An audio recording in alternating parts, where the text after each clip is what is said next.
नमस्कार, आर्य न्यूज देख रहे हैं आप। मैं हूं आपके साथ पल्लवी सिंह। राजस्थान बुलेटिन की शुरुआत करेंगे जयपुर से, जहां जयपुर समेत तमाम शहरों के औद्योगिक इकाइयों को गहलोत सरकार ने बड़ी राहत दी है। यहां आपको बता दें कि यूडी टैक्स में छूट का दायरा बढ़ा दिया गया है और सरकार से मिली राहत के बाद अब 500 वर्ग गज की इकाइयों को यूडी टैक्स से मुक्त कर दिया गया है। बताते चलें कि सीएम अशोक गहलोत के निर्देश के बाद ये फैसला लिया गया है, जहां लंबे वक्त से कई औद्योगिक संगठनों की तरफ से सरकार से ये मांग की जा रही थी और यूडी टैक्स वसूली को लेकर कई बार विवाद की स्थिति भी बन चुकी थी। और अब आपको बता दें कि सरकार के इस फैसले के बाद वो सभी उद्योगपति जिनकी औद्योगिक इकाइयां रीका एरिया में या फिर रिको एरिया के पास हैं, वहां पर 500 वर्ग गज तक ही होगी और यूडी टैक्स उन्हें नहीं देना पड़ेगा। तो वहीं रिको एरिया के उद्योगपतियों का यह कहना था कि उद्योगपति रिको में टैक्स और शुल्क भी जमा करवाते हैं। इसके बावजूद नगर निगम इंडस्ट्रियल एरिया में गलत तरीके से यूडी टैक्स के नोटिस देती है, जिसका हम विरोध करते हैं।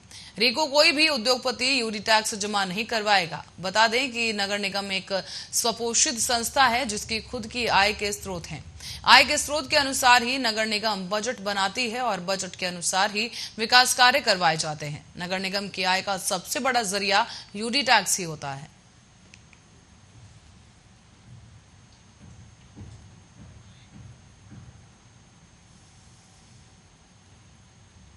और जयपुर में बीजेपी ने राजस्थान विधानसभा चुनाव की तैयारियां प्रारंभ कर दी हैं। बीजेपी आलाकमान ने तय किया है कि सामूहिक नेतृत्व में 2023 का विधानसभा चुनाव लड़ा जाएगा। सामूहिक नेतृत्व में चुनाव लड़ने की रणनीति के साथ ही आपसी गुटबाजी खत्म करने की नसीहत देते हुए आलाकमान ने नेताओं से आम लोगों के बीच रहने के निर्देश दिए। आपको बता दें कि बीजेपी के राष्ट्रीय अध्यक्ष जेपी नड्डा ने मंगलवार को दिल्ली में राजस्थान के वरिष्ठ नेताओं के साथ एक बैठक की थी। नड्डा ने नेताओं से बयानबाजी पर लगाम लगाने के निर्देश दिए। तो वहीं सूत्रों के अनुसार ये पता चला है कि नड्डा ने प्रदेश के नेताओं और उनके समर्थकों द्वारा एक दूसरे के खिलाफ जाने वाली बयानबाजी पर नाराजगी जताई है। नेताओं से कहा गया है कि प्रदेश में नेतृत्व का फैसला संसदीय बोर्ड करेगा और संसदीय बोर्ड ही तय करेगा कि चुनाव से पहले मुख्यमंत्री का चेहरा घोषित किया जाएगा या नहीं, या फिर बाद में विधायकों की सहमति से चयन होगा। बता दें कि उन्होंने प्रदेश की सरकार के खिलाफ आंदोलन चलाने और पार्टी के मोर्चों और प्रकोष्ठों को सक्रिय करने, मंडल स्तर पर कार्यक्रम आयोजित करने के भी निर्देश दिए हैं। तो वहीं शिक्षक भर्ती परीक्षा में हुई धांधली की परिवर्तन निदेशालय द्वारा जांच शुरू किए जाने पर भी इस बैठक में चर्चा की गई। इस बैठक में पूर्व मुख्यमंत्री वसुंधरा राजे, राष्ट्रीय महामंत्री अरुण सिंह, केंद्रीय मंत्री अर्जुन राम मेघवाल और प्रदेश भाजपा अध्यक्ष सतीश पुनिया, संगठन महामंत्री चंद्रशेखर, विधानसभा में प्रतिपक्ष नेता गुलाब चंद कटारिया और उप नेता राजेंद्र राठौड़ भी शामिल रहे।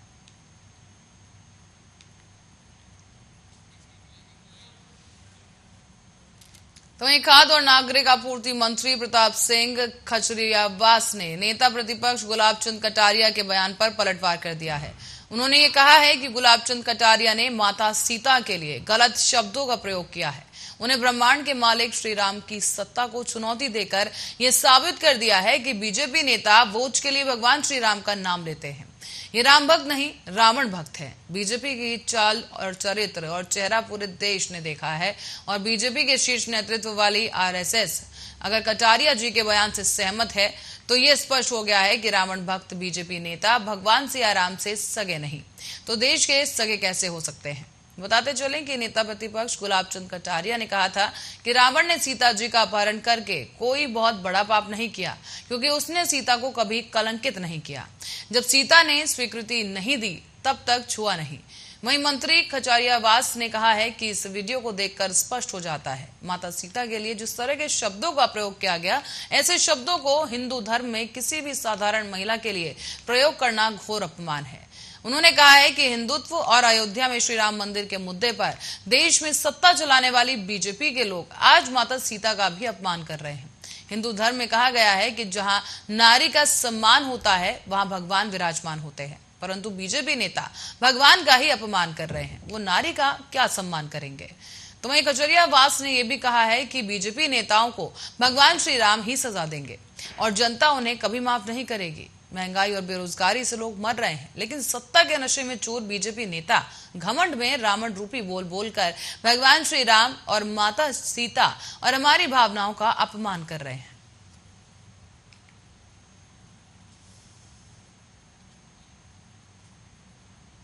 और इसी बीच एसीबी जयपुर की विशेष अदालत ने एकल पट्टा प्रकरण में सरकार द्वारा लगाई गई अंतिम रिपोर्ट को अस्वीकार कर दिया है। अदालत ने इस मामले की फिर से एक बार जांच के आदेश दिए और कोर्ट ने यह भी कहा कि मामले की जांच एसपी से भी सक्षम स्तर के अधिकारी से करवाई जाए। आपको बता दें कि इस मामले को लेकर बीजेपी के पूर्व विधायक प्रहलाद गुज्जर ने मुख्यमंत्री अशोक गहलोत और राज्यपाल कलराज मिश्र से निष्पक्ष जांच के लिए नगरीय विकास मंत्री शांति धारीवाल को हटाने की मांग की है। उन्होंने कहा है कि बीजेपी सरकार के दौरान की गई जांच में कुछ लोग जेल गए थे, लेकिन सरकार बदलने के बाद पद का दुरुपयोग करते हुए एकल पट्टा प्रकरण में अंतिम रिपोर्ट लगवा दी गई। एसीबी की विशेष अदालत ने इसे अस्वीकार कर दिया है। बता दें कि गुज्जर ने यह भी कहा कि मुख्यमंत्री को तत्काल प्रभाव से मंत्री धारीवाल को हटाना चाहिए ताकि निष्पक्ष जांच हो सके। मंत्री की बर्खास्तगी के बिना निष्पक्ष जांच होने की कोई संभावना नहीं। ये भ्रष्टाचार का एक बड़ा मामला है। उन्होंने मुख्यमंत्री से मांग करते हुए ये भी कहा कि वो मंत्री से इस्तीफा ले। अगर वो ऐसा नहीं करते हैं तो राज्यपाल मंत्री को बर्खास्त करेंगे। तो वहीं पूर्व विधायक गुज्जर ने कहा कि मुख्यमंत्री भ्रष्टाचार के खिलाफ जीरो टॉलरेंस, पारदर्शी और आदर्श की बात करते हैं। ऐसे में यूडीएच मंत्री शांति धारीवाल को इस्तीफा देने के लिए मजबूर किया जाए। बिना मंत्री पद से हटाए पारदर्शी जांच की संभावना नहीं है। एकल पट्टा प्रकरण बड़ा भ्रष्टाचार है। साथ ही उन्होंने कहा कि मंत्री का इस्तीफा लेकर कांग्रेस को भी एक आदर्श प्रस्तुत करना चाहिए।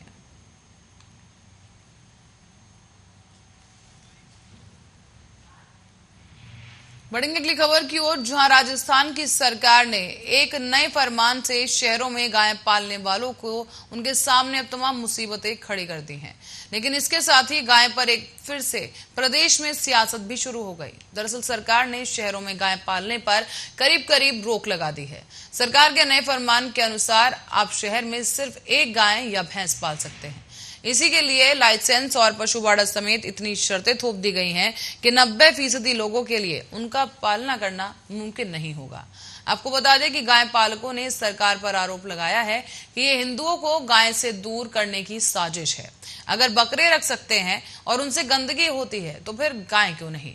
तो वहीं बीजेपी ने इस आदेश को हिंदू विरोधी करार दिया है। बीजेपी ने आरोप लगाया कि गहलोत सरकार एक के बाद एक हिंदू विरोधी फैसले कर रही है। बता दें कि नए फरमान के अनुसार अब घरों में सिर्फ एक गाय रख सकते हैं, लेकिन उसके लिए लाइसेंस लेना होगा। 100 वर्ग गज के मकान के अलावा अलग से पशुबाड़ा जरूरी होगा और उसका दूध नहीं बेच सकते। गाय या फिर भैंस की टैगिंग जरूरी होगी।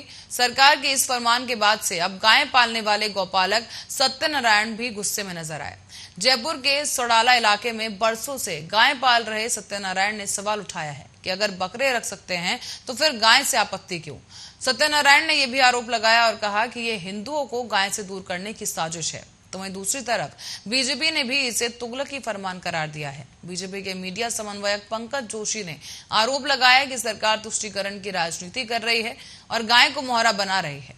बीजेपी ने कहा कि सरकार ने पहले रमजान में मुस्लिम इलाकों में बिजली कटौती न करने के आदेश जारी किए, तो अब गाय पर शहरों में पाबंदी का।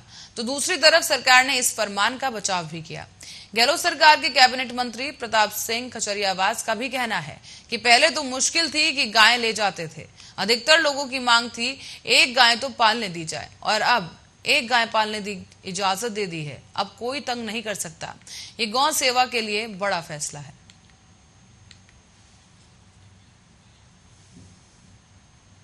तो वहीं दबंगों के अत्याचार से परेशान राजस्थान में भरतपुर जिले के एक गांव के दलित ने गांव छोड़ने की चेतावनी दे दी।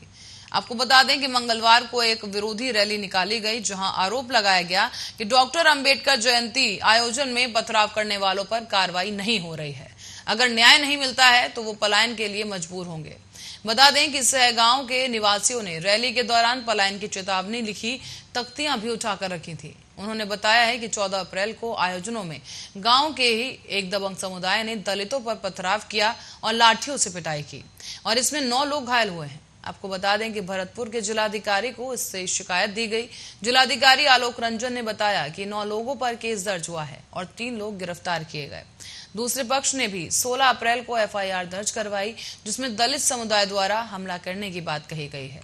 तो वहीं बीजेपी नेता ने पलायन का वीडियो शेयर करते हुए राहुल गांधी से भी सवाल पूछ डाला। एक वीडियो राजस्थान बीजेपी के प्रवक्ता लक्ष्मीकांत भारद्वाज ने सोशल मीडिया पर पोस्ट किया है। उन्होंने कहा कि दलित गांव से पलायन कर रहे हैं। पूछा कि कांग्रेस राज में भरतपुर में दबंगों से परेशान है, सैकड़ों दलित भाई बहन बच्चे पलायन कर रहे हैं, क्या राहुल गांधी कुछ बोलेंगे? तो वहीं एडिटर्स गिल्ड ऑफ इंडिया के मंगलवार को उन्होंने मीडिया घरानों से भी देश के विभिन्न हिस्सों में सांप्रदायिक अशांति की घटनाओं की रिपोर्टिंग करते समय अत्यधिक संयम बरतने की सलाह दी। ऐसे में ईजीआई ने साथ ही ध्रुवीकरण के बड़े खेल में मोहरा नहीं बनने का आग्रह किया है। ईजीआई ने कहा है कि ये बेहद ही निराशाजनक है। समुदायों के बीच संघर्ष की रिपोर्ट के मूल्यांकन और प्रस्तुति में उचित परिश्रम की कमी पाई गई। ऐसा खासतौर से इलेक्ट्रॉनिक, डिजिटल और सोशल मीडिया पर देखने को मिल रहा है।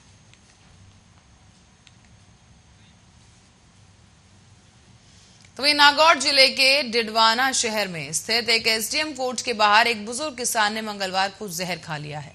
इस घटना के बाद मौके में अफरा तफरी मच गई, जबकि एसडीएम कार्तिकेय मीणा समेत वहां मौजूद लोगों ने किसान को बांगड़ अस्पताल पहुंचाया। यहां पर प्राथमिक उपचार के बाद उसे गंभीर हालत में जयपुर रेफर कर दिया गया है।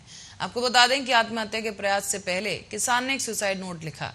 नोट में उसने बताया है कि 6 महीने पहले उसे जमीन के कागज गिरवी रखकर कर्ज लिया था। पूरी रकम लौटाने के बाद भी सूदखोर जमीन के कागज वापस नहीं कर रहे। कागज और स्टैंप नहीं देने के बाद उसने आरोपी की शिकायत उच्च अधिकारियों से की, लेकिन सुनवाई नहीं होने पर परेशान होकर आखिरकार उसने जान देने का फैसला किया। तो वहीं पुलिस से मिली जानकारी के अनुसार कांटा बासनी निवासी तुलसा राम पुत्र राम ने मंगलवार को सुबह ही डिडवाना में एसडीएम कोर्ट के बाहर जहर खाकर जान देने का प्रयास किया। तो वहीं बता दें कि तुलसीराम की जेब से एक सुसाइड नोट मिला है, जिसमें उसने बाबूराम के बेटे कृष्णाराम निवासी कयाथा बासनी पर गंभीर आरोप लगाए। नोट में किसान तुलसीराम ने लिखा है कि उसने बाबूराम से 6 महीने पहले 3 लाख रुपए उधार लिए थे। उसने पूरी रकम बाबूराम को लौटा दी, लेकिन जमीन का स्टैंप वो नहीं लौटा रहा है। उसी की जमीन हड़पने का दबाव बना रहा है और इससे तंग आकर वो आत्महत्या कर रहा है। बता दें कि पुलिस ने इस केस को दर्ज कर अब मामले की जांच शुरू कर दी है।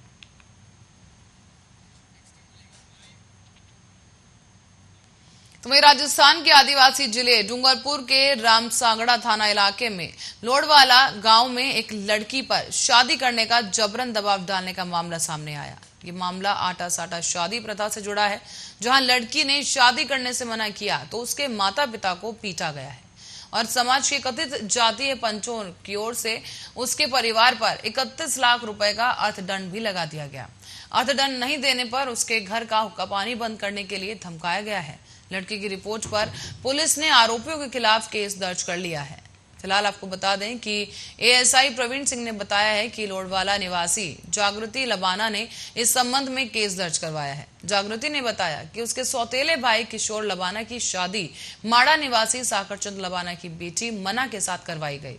इसके बदले सकारचंद अपनी बेटे राजेंद्र की शादी उसके साथ जबरन करवाने के लिए दबाव बना रहे थे, लेकिन वो ये शादी नहीं करना चाहती। शादी करने से मना करने पर उसका सौतेला भाई किशोर भी उनका साथ दे रहा है।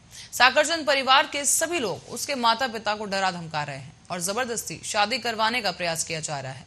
बता दें कि लड़की ने बताया है कि 28 मार्च को कुछ लोग उसके घर पर आए थे और शादी के लिए मना करने पर उसकी मां इंदिरा देवी के साथ मारपीट भी की गई।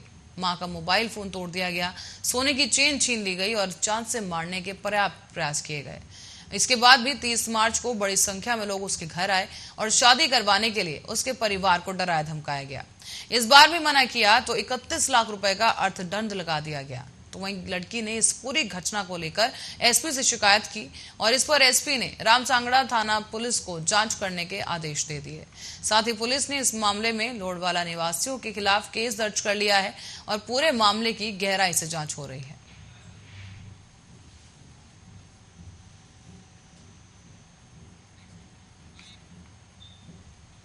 तो वहीं बड़ाऊ ग्राम पंचायत का गांव कृष्णानगर गमगीन नजर आया। यहाँ हर चेहरा उदास है। आज तक इस गांव में इतना बड़ा हादसा कभी नहीं हुआ। यहाँ पूरे गांव में चूल्हा नहीं जला है और कोई मनहूस घड़ी को कोस रहा है तो कोई अपनों को ढांढस बंधा रहा है। दरअसल गांव में सूचना करीब 2-2:30 बजे की ही मिल गई थी, लेकिन शाम 7 बजे तक परिवार के किसी सदस्य को नहीं बताया गया। लेकिन रात को जैसे ही एक साथ 6 एम्बुलेंस और सफेद कफन में लिपटे 10 शव लेकर पहुंची तो फिर सभी का धैर्य जो है वो जवाब दे गया। कई घंटों से आंखों में दबाए हुए आंसू छलक उठे। परिवार की महिलाएं दहाड़े मारकर रोने लगी। आपको बता दें कि झुंझुनू उदयपुर वाटी मार्ग पर लीलो की धाड़ी के पास तेज रफ्तार एक पिकअप ओवरटेक करते हुए मंगलवार दोपहर को सड़क किनारे खड़े सीमेंट से बड़े ट्रैक्टर ट्रॉली से टकरा गई। इस हादसे में पिकअप में सवार एक ही परिवार के 10 और एक रिश्तेदार समेत 11 लोगों की मौत हो गई है, जबकि 2 बच्चों समेत 7 लोग घायल बताए जा रहे हैं। इनमें 4 सदस्यों की हालत गंभीर होने पर उन्हें जयपुर रेफर किया गया। तो वहीं पुलिस के अनुसार कृष्णानगर, बड़ाऊ, खेतड़ी और गिरधारी लाल यादव का निधन हो जाने के बाद 15 दिन बाद ही परिवार के सदस्य पिकअप में सवार होकर उदयपुर वाटी के निकट लोहागढ़ में स्नान करने गए थे। स्नान करते हुए दोपहर वो लौट रहे थे। इसी दौरान गुड़ागौरजड़ी में लीला में ढाणी में एक रेस्टोरेंट के पास ओवरटेक करते समय सड़क किनारे सीमेंट से भरे एक टैंकर से ट्रॉली जा टकराई।